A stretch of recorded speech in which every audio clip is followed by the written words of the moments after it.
আসসালামু আলাইকুম। সরকারি কর্মচারীদের মহার্ঘ ভাতা কত শতাংশ হচ্ছে সে বিষয় নিয়ে আজকে সামাজিক যোগাযোগ মাধ্যম ফেসবুকে বেশ আলোচনা হচ্ছে। সুতরাং এই মহার্ঘ ভাতা সত্যিই কি এটি হতে যাচ্ছে সে বিষয় নিয়ে আজকের এই ভিডিওতে আপডেট দেব। তো ভিডিওটি না টেনে সম্পূর্ণ দেখবেন, আর চ্যানেলে নতুন হলে অবশ্যই চ্যানেলটি সাবস্ক্রাইব করে রাখবেন। এখানে সাহা সুবীর তিনি লিখেছেন, মহার্ঘ ভাতার আপডেট কেউ জানেন নাকি? এরপরে এমডি আরিফুল ইসলাম রনি তিনি লিখেছেন, মহার্ঘ ভাতার আপডেট কেউ জানেন কি? কোনো মিটিং হয়েছে কি? সঠিক তথ্য জানতে চাই।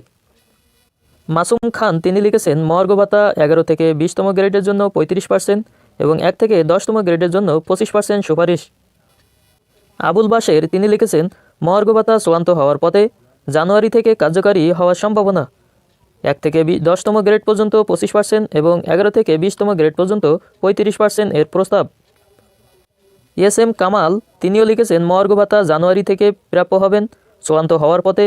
মহার্ঘ ভাতা 11 থেকে 20তম গ্রেড 35% এবং 1 থেকে 10তম গ্রেড 25% সুপারিশ করা হয়েছে।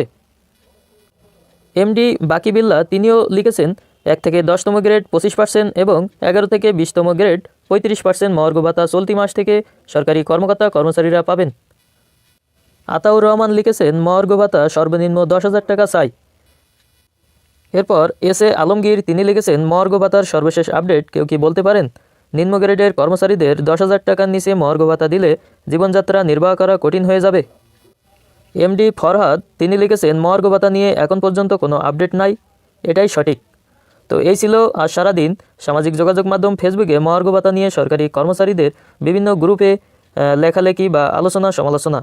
সুতরাং আমি আপনাদেরকে আপডেট দিতে চাই যে এই মহার্ঘ ভাতা নিয়ে এখনও পর্যন্ত কোনো জাতীয় দৈনিক পত্রিকায় মহার্ঘ ভাতা কত শতাংশ হতে যাচ্ছে এবং কত শতাংশ সুপারিশ করা হয়েছে সে বিষয়ে এখনও পর্যন্ত কোনো স্পষ্ট নিউজ বা সত্যতা পাওয়া যায়নি। সুতরাং এখানে বিভিন্ন গ্রুপে যারা লেখালেখি করছেন মহার্ঘ ভাতা কত শতাংশ হয়েছে, তারা কোন সোর্স থেকে এই সত্যতা বা এই নিউজ পেয়ে লেখালেখি করছেন এটা ঠিক আমার জানা নেই। তবে মহার্ঘ ভাতা সরকারি কর্মচারীদের যদি সত্যি 11 থেকে 20তম গ্রেডের জন্য 35% এবং 1 থেকে 10তম গ্রেডের জন্য 10% হয়, তাহলে বিশেষ করে নিম্ন গ্রেডের যারা 11 থেকে 20তম গ্রেডের কর্মচারী, বিশেষ করে একজন 20 গ্রেডের সরকারি কর্মচারী যার মূল বেতন 8,250 টাকা, তো তিনি যদি 35% মহার্ঘ ভাতা পান তাহলে সব মিলিয়ে হয়তো 2,800 থেকে 900 টাকার মতো পাবেন। তো এই টাকা দিয়ে আসলে বর্তমান উচ্চ বাজার দরে কিভাবে চলা যায় সেটা আপনারা ভালোই জানেন। তো সেটি কমেন্টে লিখবেন এবং সরকারি কর্মচারীদের আসলে বিশেষ করে নিম্ন গ্রেডে যারা চাকরি করেন তাদের মহার্ঘ ভাতা প্রকৃতপক্ষে কত শতাংশ হওয়া উচিত সেটিও আপনারা কমেন্টে লিখবেন। আর এই মহার্ঘ ভাতার এই যে আজকে কত শতাংশ হচ্ছে সে বিষয়ে যে আপডেট সামাজিক যোগাযোগ মাধ্যমে ফেসবুকে ঘুরপাক হচ্ছে, তো এই আপডেটটি আসলে এখন পর্যন্ত আমার জানা মতে এখনও এর সত্যতা পাওয়া যায়নি।